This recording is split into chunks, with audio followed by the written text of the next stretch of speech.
Assalamualaikum warahmatullahi wabarakatuh. Perkenalkan, nama saya Mahendra dari Prasaja SPM. Saya dosen pada program studi manajemen Universitas Muhammadiyah Purworejo.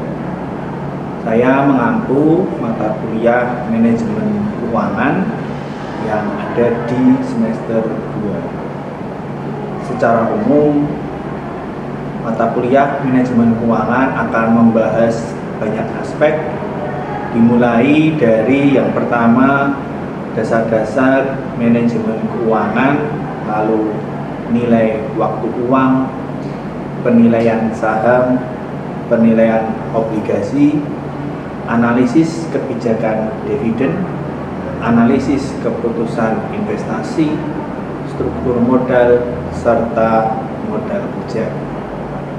Metode yang saya pakai dalam penyampaian materi ataupun pengajaran kepada rekan-rekan mahasiswa mencakup 3, yaitu delivery, interacting, dan assessment. Di mana pada setiap pertemuan atau setiap mata kuliah penyampaian materi akan saya mulai dulu dengan saya menyampaikan materi tentang apa yang akan kita bahas pada pertemuan tersebut. Di sela-sela penyampaian materi akan ada sesi tanya jawab atau sharing session dengan mahasiswa, di mana saya memberikan kesempatan bebas kepada mahasiswa untuk menanyakan materi atau menanyakan tentang materi yang sedang saya sampaikan, dan diakhiri dengan assessment di setiap mata kuliah. Asesmen ini berupa penugasan ataupun pemberian latihan soal yang akan langsung dikerjakan mahasiswa. Tujuan sebenarnya dari asesmen ini yaitu untuk mengetahui sejauh mana kemampuan mahasiswa dalam memahami setiap materi yang akan saya sampaikan. Assalamualaikum warahmatullahi wabarakatuh. Kita mulai perkuliahan kita pada siang hari ini dengan sama-sama membaca basmalah. Bismillahirrahmanirrahim. Oke, hari ini kita lanjut ke materi kita selanjutnya. Tadi saya akan menyampaikan tentang metode penilaian investasi, salah satu materi di manajemen keuangan.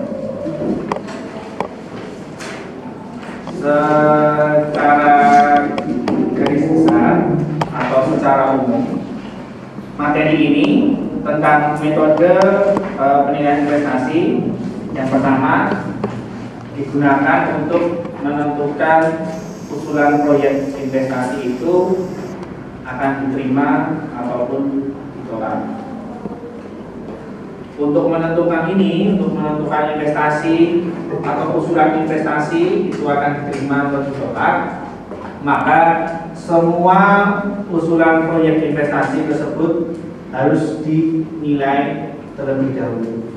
Nah, penilaiannya dalam metode penilaian investasi yang akan saya sampaikan hari ini ada 3. Yang pertama yaitu payback period atau PPP, yang kedua profitability index, serta yang ketiga net present value.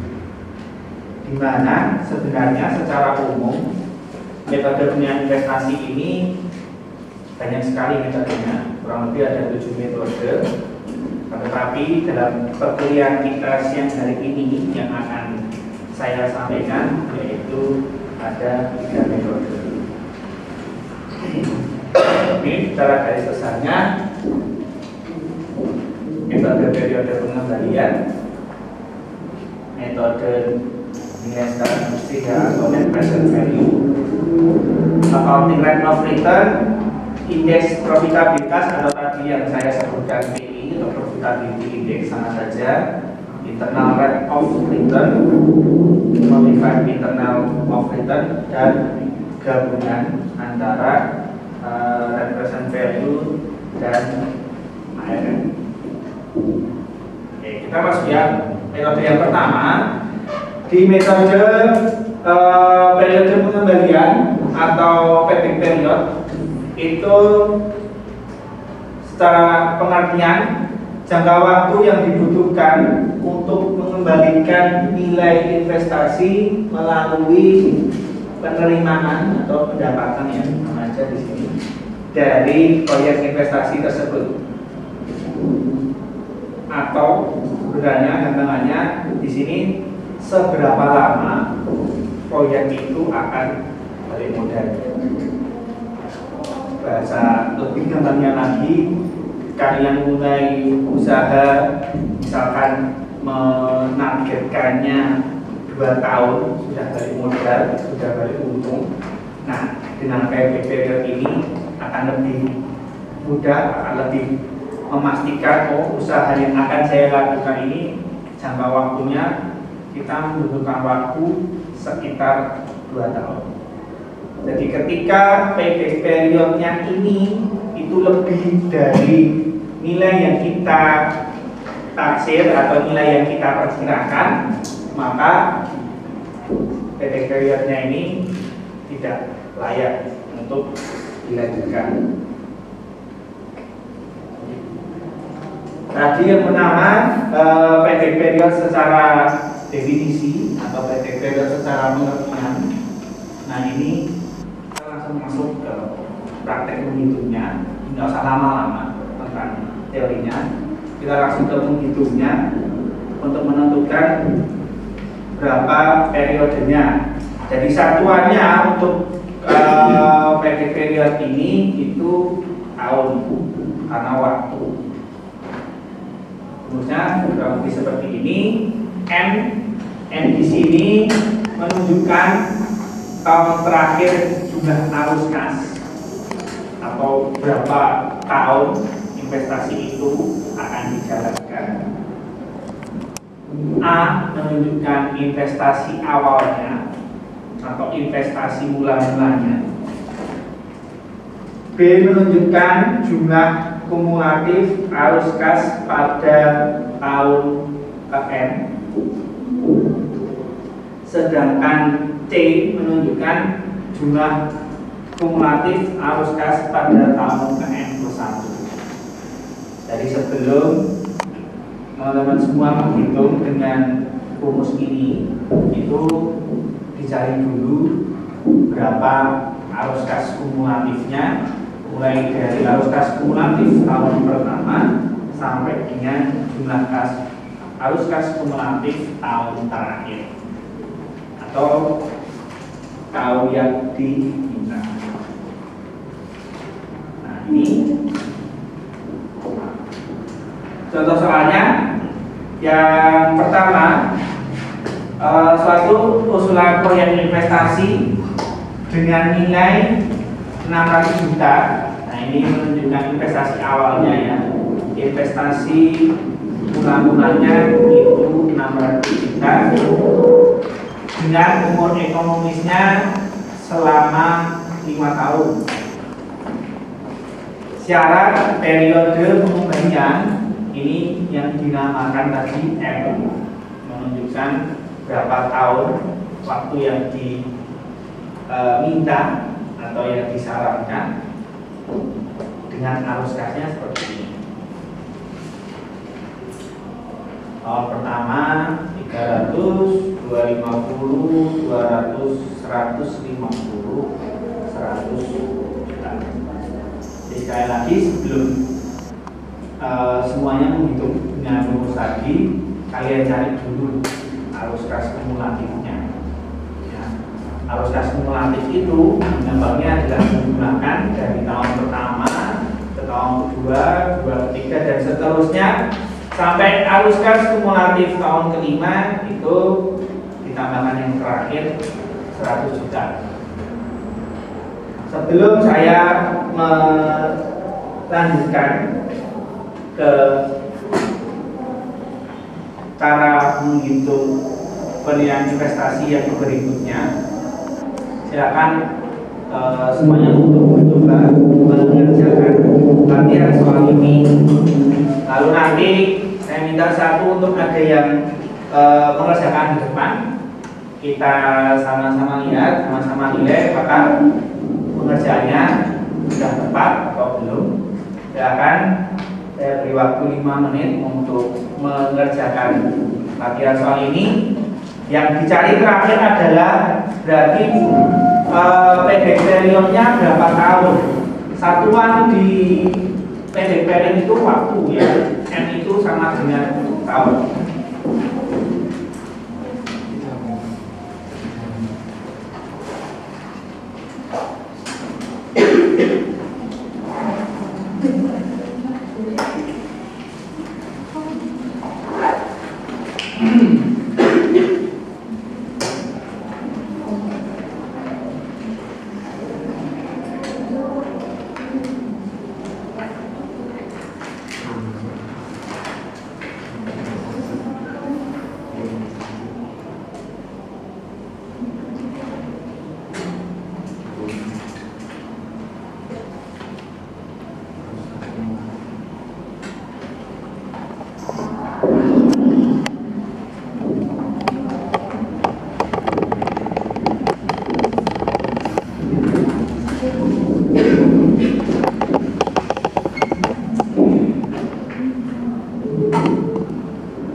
ada yang sudah selesai mengerjakannya? Bisa coba mengerjakan? Saya Pak. Silakan Mbak.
Oke, dari pengerjaan yang DPR ini bisa kita lihat semua. Dari ini harus kumulatif ya.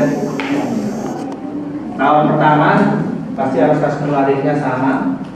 Tahun kedua penjumlahan, berikut seterusnya sampai dengan tahun 5 ini ketemu 1 juta.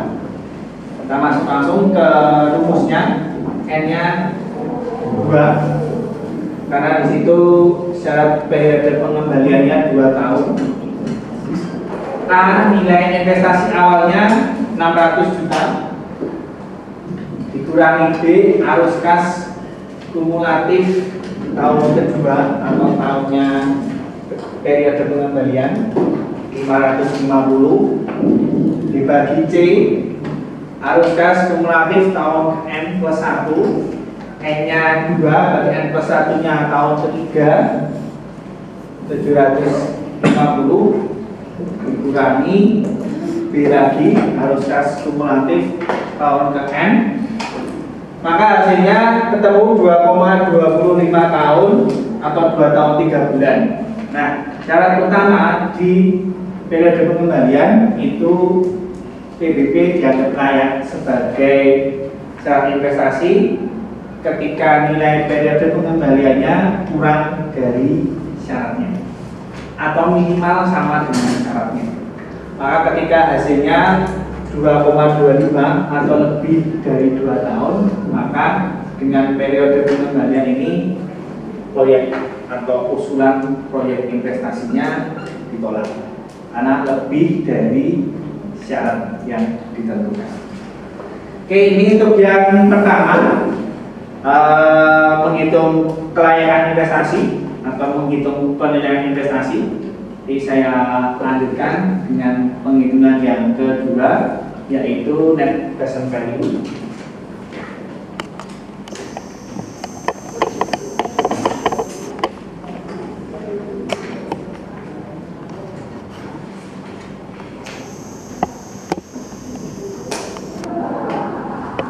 Metode net present value itu menghitung nilai arus kas sekarang. Ya, ketentuannya di metode net present value ini yang diketahui adalah nilai sekarang, bunga, dan pengkalian dari nilai investasi awal dengan tingkat suku bunga yang sudah ditentukan. Perbedaannya di sini, kalau tadi kita dengan payback period yang dilihat adalah waktunya atau lamanya. Ketika kita menggunakan NPV atau net present value adalah hasil akhirnya. Ketika nilai NPV-nya positif, maka di situ usulan proyek investasinya layak untuk diterima dan juga sebaliknya. Jadi cukup melaporkan satu saja sebenarnya, tidak perlu kalau yang negatif ditolak, maksudnya diterima. Kan melaporkan saja salah satu. Ketika hasil NPV-nya positif, itu usulan proyek investasinya diterima. Oke, ini saya langsung masuk ke contoh soal atau contoh kasus. Suatu perusahaan mempertimbangkan usulan proyek investasi sebesar 40 juta. Proyek investasi 40 juta ini ke nilai awalnya ya, lalu arus kas per tahun 12 juta selama 5 tahun dengan tingkat pengembalian yang disyaratkan sebesar 20%. Nah, cara mematikannya seperti ini. Tabelnya mulai dari paling kiri sampai paling pojok itu menunjukkan tahun, kedua arus kas, ketiga tingkat bunga, keempat nilai sekarang. Nilai sekarang ini sebenarnya cuma pengkalian, mengkalikan antara arus kas dan tingkat bunga. Nah, yang kita cari sebenarnya itu di bagian total nilai sekarang dikurangi investasi awal. Nah, poin yang kita cari di sini di nilai sekarang bersihnya atau NPV-nya.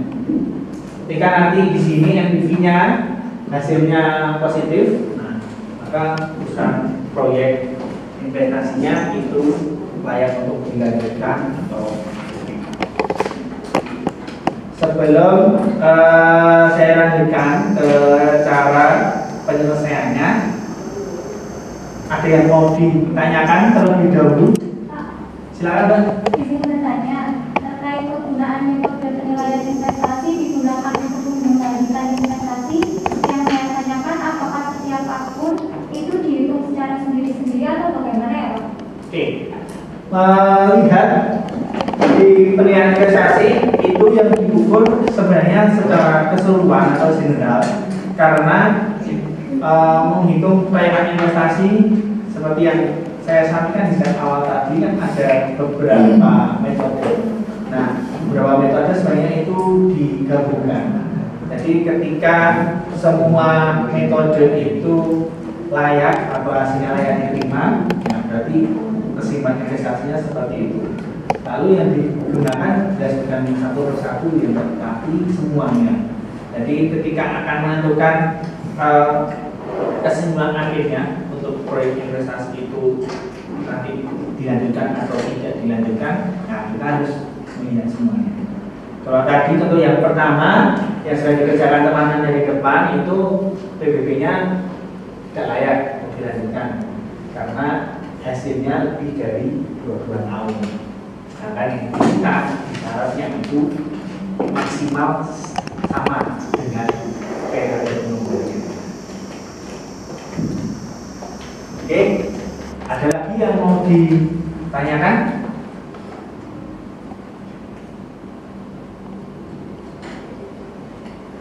Silakan. Sebelum saya melanjutkan ke penghitungan akhir.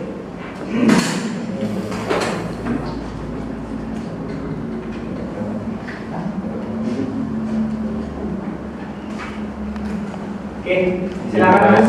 Ya. Dari beberapa metode penilaian yang sudah dijelaskan, kita sebenarnya paling efektif untuk digunakan. Oke, terima kasih Mas pertanyaannya. Dari sekian banyak metode ini, ada 7 metode.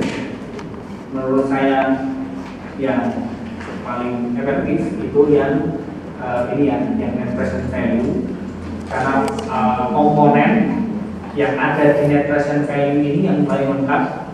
Kita juga mengetahui arus kasnya, kita mengetahui lama waktunya, dan juga kita mengetahui tingkat suku bunganya. Sedangkan untuk metode periode pengembalian tadi, kelemahannya kita hanya mengetahui dari sisi waktunya saja. Kita nggak tahu berapa sih sebenarnya investasinya atau nilai investasi bersihnya, itu yang kita tidak mengetahui. Saya cuma tahu waktunya cuma butuh 2 tahun, waktunya butuh kurang dari atau lebih dari 2 tahun. Nah itu yang menjadikan kita kurang lengkap ya metode periode pengembalian. Oke, masih ada lagi yang mau ditanyakan?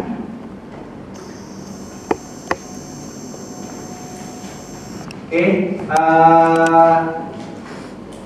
untuk materi hari ini, materi metode penilaian investasi, saya ambil kesimpulan bahwa sekali lagi penilaian investasi ini penting, apalagi untuk keberlanjutan proyek, pelaksanaan proyek itu layak atau tidak, berjalan lanjut lagi dan lain sebagainya. Dengan cara apa menghitungnya? Nah, dengan cara 7 metode tadi, yang 2 diantaranya tadi sudah saya sampaikan, yaitu periode pengembalian dan juga net present value. Oke, itu yang bisa saya sampaikan terkait dengan materi hari ini di perkuliahan kita pada siang hari ini. Kita akhiri kegiatan perkuliahan kita dengan sama-sama membaca kalimat Bismillah. Alhamdulillah.